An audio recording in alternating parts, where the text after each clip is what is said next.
नमस्कार दोस्तों, पारंगत क्लासेस में आपका स्वागत है। आज मैं आपके लिए लाई हूँ एक नया वीडियो। हम 2 चैप्टर पढ़ चुके हैं, मनोविज्ञान का अर्थ और परिभाषा और मनोविज्ञान की शाखाओं का अध्ययन हम कर चुके हैं। पिछले वीडियो में आपने देखा भी होगा और आप पिछले वीडियो को देखोगे तो ही आपको ये वीडियो समझ में आएगा। तो आप मेरे जितने भी वीडियोस हैं उन सबको पूरा देखें ताकि सारी चीज़ें आपको क्लियर हो सके। आज वैसे तो ये बीएड फर्स्ट ईयर का टॉपिक है, लेकिन ऑल कंपटीशन एग्जाम, चाहे सेकंड ग्रेड हो, चाहे फर्स्ट ग्रेड हो, चाहे थर्ड ग्रेड हो, सभी एग्जाम के दृष्टिकोण से मनोविज्ञान की प्रकृति में से प्रश्न बनता ही बनता है। तो आप इस वीडियो को पूरा देखें और कॉपी में नोट डाउन करते जाइए ताकि आपको किसी भी प्रकार की कोई प्रॉब्लम नहीं होगी। तो मनोविज्ञान की प्रकृति, नेचर ऑफ साइकोलॉजी के बारे में आज हम अध्ययन करने वाले हैं। देखो बच्चों, मनोविज्ञान की प्रकृति जहां पर आती है तो वहां पर एक प्रश्न हमारे मन में आता है कि क्या मनोविज्ञान विज्ञान है? क्या मनोविज्ञान एक कला संकाय के अंतर्गत आता है? तो यहाँ पर मनोविज्ञान की प्रकृति को समझना बहुत ही जरूरी है। देखो बच्चों, तो यहाँ पर मैंने लिखा है कि मनोविज्ञान विज्ञान है। क्या मनोविज्ञान विज्ञान है? तो सबसे पहले आपको ये देखना होगा कि विज्ञान क्या होता है। बच्चों देखो, प्रकृति में पाया जाने वाला कोई भी पदार्थ अगर उसका क्रमबद्ध अध्ययन किया जाए तो वह विज्ञान कहलाता है। तो विज्ञान एक व्यवस्थित अध्ययन है। विज्ञान क्या है? एक व्यवस्थित अध्ययन है। और व्यवस्थित अध्ययन के साथ साथ जो विज्ञान है उसमें वैज्ञानिक विधियों का प्रयोग किया जाता है, कार्य कारण संबंधों का अध्ययन किया जाता है। इसके अलावा उन कार्य कारण संबंधों के आधार पर भविष्यवाणी जो है वो की जा सकती है विज्ञान में। अब बात करते हैं मनोविज्ञान की कि मनोविज्ञान को हम विज्ञान क्यों माने बच्चों। तो इसके पीछे कारण है कि विज्ञान वैज्ञानिक विधियों का प्रयोग करता है। तो मनोविज्ञान व्यवहार का अध्ययन करने के लिए, मनुष्य के आचरण, मनुष्य के व्यवहार का अध्ययन करने के लिए मनोवैज्ञानिक विधियों का प्रयोग करता है। तो आपको ये ध्यान रखना पड़ेगा कि मनोविज्ञान मनोवैज्ञानिक विधियों का प्रयोग करता है। तो विधियों के आधार पर हम मनोविज्ञान को विज्ञान मान सकते हैं बच्चों। उसके बाद आता है कि मनोविज्ञान जो है वो कार्य कारण संबंधों का भी अध्ययन करता है और वो अपने आधार पर, कार्य कारण संबंधों के आधार पर भविष्यवाणी भी कर सकता है बच्चों। तो ध्यान रखना, भविष्यवाणी की योग्यता भी आपके मनोविज्ञान में देखी जा सकती है। उसके बाद आता है प्रामाणिकता। प्रामाणिकता का मतलब यही है कि जो भी मनोवैज्ञानिक विधियों के आधार पर मनोवैज्ञानिकों ने जो भी वैज्ञानिक विधियां बनाई है उन वैज्ञानिक विधियों की प्रामाणिकता सिद्ध हो चुकी है। उन्होंने मनुष्य के व्यवहार पर, मनुष्य के आचरण पर जितनी भी विधियों का प्रयोग किया है वो प्रामाणिक है। इस आधार पर भी हम मनोविज्ञान को क्या मान सकते हैं? विज्ञान मान सकते हैं। उसके बाद आता है वस्तुनिष्ठता। वस्तुनिष्ठता का मतलब ये होता है बच्चों कि आज हमने अध्ययन किया और उसके बाद 10 साल बाद भी अगर रिसर्च करते हैं तो परिणाम अगर एक तरीके का आता है तो वो उसकी वस्तुनिष्ठता मानी जाती है। और मनोविज्ञान में जितने भी रिसर्च हुए हैं उन रिसर्च के आधार पर ये प्रमाणित है कि मनोविज्ञान में वस्तुनिष्ठता का गुण पाया जाता है। उसके बाद आता है सार्वभौमिकता। मनोवैज्ञानिकों ने किशोरावस्था पर, बाल अवस्था पर, प्रौढ़ावस्था पर, सभी बच्चों पे, बूढ़ों पे, प्रौढ़ों पे, पशुओं पे, सब पे जो भी स्कीनर हुए, आपके पावलर साहब हुए, उन सब ने जो रिसर्च किए हैं वो आज सार्वभौमिक है और मनोवैज्ञानिक रूप में सभी रूपों में मान्य है, विश्व भर में मान्य है और उनके रिसर्च को आज भी माना जाता है। तो सार्वभौमिकता का गुण भी आपके मनोविज्ञान में देखा जा सकता है। तो बच्चों, मनोविज्ञान विज्ञान है। ये किस आधार पर कह सकते हैं कि मनोविज्ञान में वैज्ञानिक विधियों का प्रयोग होता है, मनोविज्ञान में प्रामाणिकता मानी जाती है, मनोविज्ञान में वस्तुनिष्ठता का गुण पाया जाता है, मनोविज्ञान में सार्वभौमिकता है और मनोविज्ञान में भविष्यवाणी की योग्यता मानी जाती है। तो ये मनोविज्ञान की प्रकृति है। अब बात करते हैं कि बच्चों आज मनोविज्ञान विज्ञान है उससे पहले मनोविज्ञान को अलग अलग रूपों में जाना जाता था बच्चों। आप सबको पता होना चाहिए विलियम वुंड साहब का, विलियम वुंड की अगर हम बात करें बच्चों, तो विलियम वुंड ने पहली प्रयोगशाला स्थापित की थी 1879 में। 1879 में लिपजिंग में, कहां पर? लिपजिंग में जो है पहली प्रयोगशाला बनाई थी। किसने बनाई थी? आपके विलियम वुंड साहब ने। उससे पहले मनोविज्ञान को बहुत सारे रूपों में जाना जाता था। आप सबको पता है बच्चों कि जब 16वीं शताब्दी का काल था तो मनुष्य ने आत्मा के रूप में मनोविज्ञान को जाना। दर्शन शास्त्र के एक विषय के रूप में मनोविज्ञान को जाना जाता था। तो 16वीं शताब्दी में मनोविज्ञान की प्रकृति आत्मा की थी। आत्मा का विज्ञान माना जाता था। किसको? मनोविज्ञान को। तो 16वीं शताब्दी में आपसे पूछा जाए कि किसका विज्ञान कहा जाता था, तो आपका आंसर होना चाहिए आत्मा का विज्ञान। और आत्मा के विज्ञान के रूप में प्लेटो, अरस्तु, डेकार्टे आदि ने रिसर्च किया और उसके आधार पर कहा कि मनोविज्ञान आत्मा का विज्ञान है। लेकिन 16वीं शताब्दी के बाद में जब हम 17वीं शताब्दी में आते हैं तो लोगों ने अपने विचारों को बदला और आत्मा के विज्ञान का स्थान जो है वो मन के विज्ञान के रूप में मनोविज्ञान ने ले लिया। तो मनोविज्ञान मन का विज्ञान है, ये 17वीं शताब्दी में सिद्ध हुआ बच्चों। और इसको परिभाषित किया, मनोविज्ञान को मन या मस्तिष्क के रूप में परिभाषित करने वाले दो विद्वान सबसे इंपॉर्टेंट माने जाते हैं, लोक और पंपोलोजी। ये दो विद्वान जो है वो महत्वपूर्ण माने जाते हैं। उसके बाद आता है बच्चों चेतना का विज्ञान, कि मनुष्य की जो चेतना है, चेतना, अर्धचेतन, अचेतन, जो उसका चेतना जो कह रही है, मन नहीं, आत्मा नहीं, उसका जो चेतन अवस्था जो बात कह रही है, उसका व्यवहार जो बात कह रहा है, उसकी चेतना अवस्था जो बात कह रही है, वही मनोविज्ञान है। इसको सिद्ध किया विलियम जेम्स ने और वुंड ने। मतलब चेतना एक विज्ञान के रूप में थोड़ा सा हल्का सा यहाँ पर टच आ गया था कि मनोविज्ञान को विज्ञान के रूप में परिभाषित किया जा सकता था बच्चों। उसके बाद में मैकडूगल साहब, जिन्होंने हमेशा आचरण और व्यवहार के रूप में मनोविज्ञान को परिभाषित किया, उन्होंने, पिल्सबरी साहब ने और वॉटसन साहब ने मनोविज्ञान को व्यवहार के विज्ञान के रूप में 20वीं शताब्दी तक आते आते मनोविज्ञान व्यवहार के विज्ञान के रूप में परिभाषित होने लगा। तो आपने देखा कि मनोविज्ञान विभिन्न चरणों, विभिन्न अवस्थाओं से गुजर करके एक नया रूप लेकर के आया और आज जो है इसको विभिन्न विज्ञानों के रूप में जाना जाता है। मनोविज्ञान को आप विभिन्न प्रकार की प्रकृति के रूपों में देख सकते हैं। तो आपसे पूछा जाए, कई बार कंपटीशन में पूछा गया है कि 16वीं शताब्दी में मनोविज्ञान को किस रूप में जाना जाता था, तो आपका आंसर होगा बच्चों आत्मा का विज्ञान।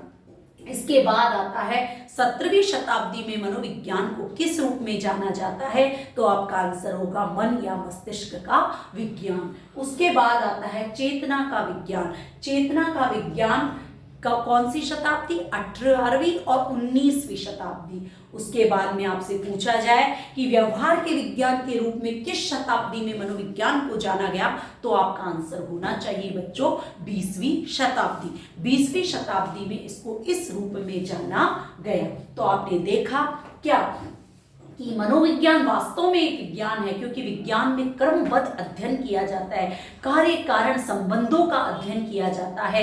इसके अलावा भविष्यवाणियां की जा सकती है और वैज्ञानिक विधियों का प्रयोग किया जा सकता है। ये सारे गुण आप मनोविज्ञान में देख सकते हैं। इसीलिए बच्चों मनोविज्ञान को एक विज्ञान माना जा सकता है और मनोविज्ञान को वैज्ञान रूप में मानने में उसके विभिन्न चरणों से होकर के गुजारना। और एक विद्वान का नाम सुना होगा आपने बच्चों, किसका? वुडवर्थ का। वुडवर्थ ने इन अवस्थाओं के बारे में एक बड़ी ही सुंदर परिभाषा गढ़ी और कहा कि मनोविज्ञान ने आत्मा को त्यागा, फिर मन को, फिर चेतना को और फिर व्यवहार के रूप में सर्व प्रसिद्ध हो गया। ये सुंदर परिभाषा वुडवर्थ साहब ने दी, जो मैं अभी आपको बोर्ड पे भी लिखूंगी। उसके बाद आपने देखा कि आज मनोविज्ञान विज्ञान के रूप में है, तो विभिन्न प्रकार के विज्ञानों के रूप में मनोविज्ञान क्या है, सर्वमान्य है बच्चों। देखो बच्चों, मनोविज्ञान को विधायक विज्ञान भी कहा जाता है। विधायक का मतलब क्या होता है, जो के त्यों अध्ययन करना, जो का त्यों अध्ययन करना ही विधायक विज्ञान है। और विधायक विज्ञान के रूप में मनोविज्ञान को जाना जा सकता है। इसके बाद आता है नियामक विज्ञान, मतलब मनोविज्ञान व्यवहार का अध्ययन करता है, मनुष्य के आचरण का अध्ययन करता है, तो नियमक का अध्ययन आ जाता है, मूल्यों का अध्ययन हो जाता है कि क्या होना चाहिए, क्या करना चाहिए, इन सब का अध्ययन भी हम मनोविज्ञान के अंतर्गत करते हैं। तो मनोविज्ञान एक नियामक विज्ञान के रूप में भी जाना जाता है। तो मनोविज्ञान एक विधायक विज्ञान भी है और मनोविज्ञान एक नियामक विज्ञान भी है। तो हम कह सकते हैं कि मनोविज्ञान में क्या है और क्या होना चाहिए, इसका अध्ययन किया जाता है। क्या है और क्या होना चाहिए, आपसे पूछा जाए कि मनोविज्ञान विधायक विज्ञान है या नियामक विज्ञान, तो आपका आंसर होगा कि मनोविज्ञान नियामक और विधायक दोनों प्रकार का विज्ञान है, क्योंकि इसमें क्या है और क्या होना चाहिए इसका अध्ययन किया जाता है बच्चों। उसके बाद आता है व्यावहारिक मनोविज्ञान। आपको सबको पता है, मनुष्य के आचरण, मनुष्य के व्यवहार, सामाजिक जीवन, परंपरा, इन सब का अध्ययन हम मनोविज्ञान के अंतर्गत करते हैं, क्योंकि मनुष्य जैसा व्यवहार करता है, वैसा आचरण करता है, वो एक सामाजिक वातावरण में करता है। तो सामाजिक वातावरण में जो भी व्यवहारिकता होती है, उन सब को ध्यान में रखते हुए हम मनोवैज्ञानिक दृष्टिकोण से, वैज्ञानिक विधियों के माध्यम से उन परिस्थितियों का अध्ययन करते हैं। और आप सबको पता है, स्किनर साहब ने कहा भी है कि परिस्थितियों के अनुसार मानव व्यवहार का अध्ययन करना ही मनोविज्ञान है।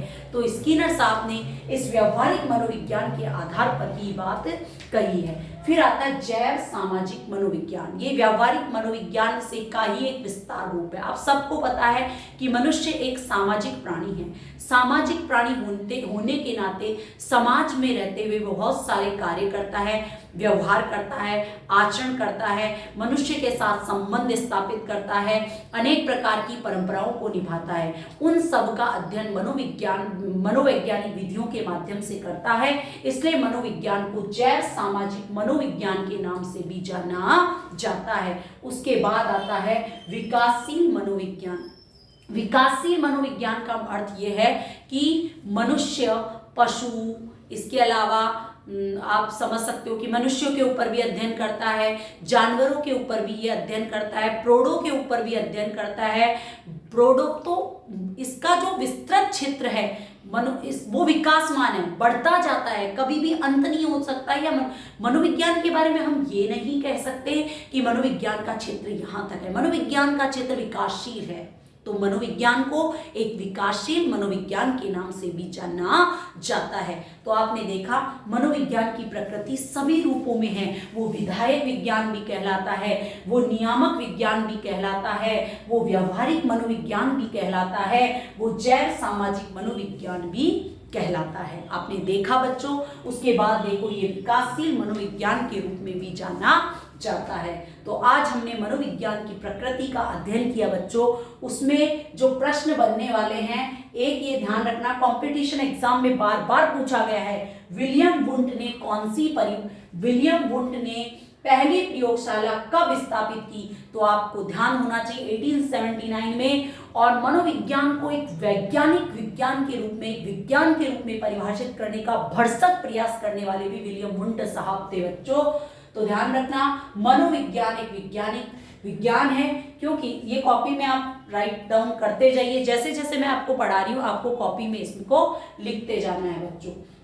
तो मनोविज्ञान एक विज्ञान है। मनोविज्ञान क्या है? एक विज्ञान है। इसमें किस किस का अध्ययन किया जाता है? वैज्ञानिक विधियों का अध्ययन किया जाता है। इसमें प्रामाणिकता है, वस्तुनिष्ठता का गुण है, भविष्यवाणी की योग्यता है। उसके बाद हमने देखा वुडवर्थ साहब की एक सुंदर ही परिभाषा है। वुडवर्थ साहब ने कहा कि सर्वप्रथम आत्मा को त्यागा, और फिर वुडवर्थ साहब ने एक बड़ी ही सुंदर परिभाषा दी, किसकी?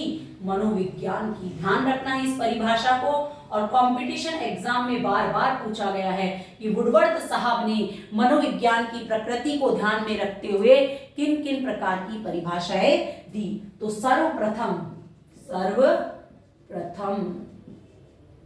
आत्मा को त्यागा, सर्वप्रथम आत्मा को त्यागा, फिर किसको त्यागा? मन व चेतना को। और आज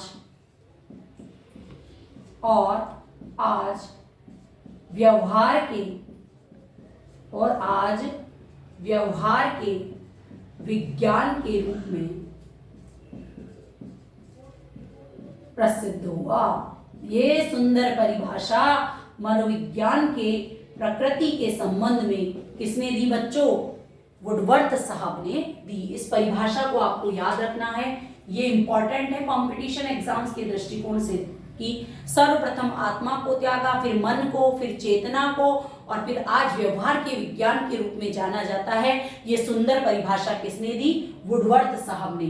विलियम वुंट ने 1879 में लिपजिग में पहली प्रयोगशाला स्थापित की थी और इसको विज्ञान सिद्ध करने की कोशिश की थी। इस एक वैज्ञानिक विषय के रूप में इसको सिद्ध करने की कोशिश की थी। तो ये भी आपको ध्यान रखना, 16वीं शताब्दी में किसका विज्ञान कहा जाता है? आत्मा का विज्ञान। 17वीं शताब्दी में मन का विज्ञान, 18वीं और 19वीं शताब्दी में चेतना का विज्ञान, और 20वीं शताब्दी में किसका? व्यवहार के विज्ञान के नाम से जाना जाता है। इसमें भी प्रश्न बनते हैं बच्चों, ये चीजें आपको ध्यान रखनी होगी।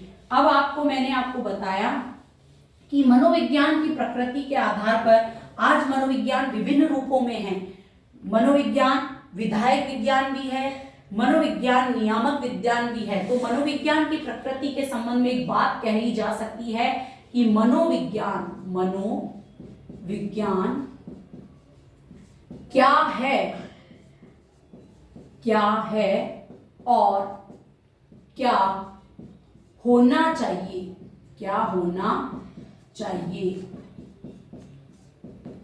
क्या है और क्या होना चाहिए, इसका अध्ययन करता है। इन रूपों में मनोविज्ञान की प्रकृति को समझा जा सकता है बच्चों। तो आज हमने मनोविज्ञान की प्रकृति के बारे में अध्ययन किया बच्चों। अब हम इन मनोविज्ञान की प्रकृति, मनोविज्ञान की परिभाषाओं के आधार पर इनकी विशेषताओं के बारे में और इनकी अध्ययन विधियों के बारे में आगे के वीडियोस में डिस्कस करेंगे बच्चों। आप सबको पता है कि बीएड प्रथम वर्ष के एग्जाम्स भी 2-3 महीने में आने वाले हैं, कंपटीशन एग्जाम्स भी आने वाले हैं। तो आप सब अगर तैयारी कर रहे हैं तो मेरे वीडियो को जरूर देखें और वीडियो को सब्सक्राइब भी करें ताकि आपके पास में नोटिफिकेशन आ सके बच्चों। मैं पूरा प्रयास कर रही हूँ कि मैं आपके लिए बहुत अच्छा करूँ ताकि मेरे वीडियोस को आप ज़्यादा से ज़्यादा लोगों में शेयर करें और मैं लोगों में मनोविज्ञान की जितने भी टॉपिक्स हैं उन सबको आपको क्लियर करवा सकूं। और इसके लिए आपको मेरे वीडियो को सब्सक्राइब, लाइक और शेयर करना पड़ेगा बच्चों। इसी के साथ मैं आज आपके इस टॉपिक मनोविज्ञान की प्रकृति के साथ ही जो दूसरा टॉपिक लाने वाली हूँ उसका नाम है मनोविज्ञान की विशेषताएं और उसकी अध्ययन विधियों के बारे में हम कल डिस्कस करेंगे। इसी के साथ बच्चों, जय हिंद, जय भारत।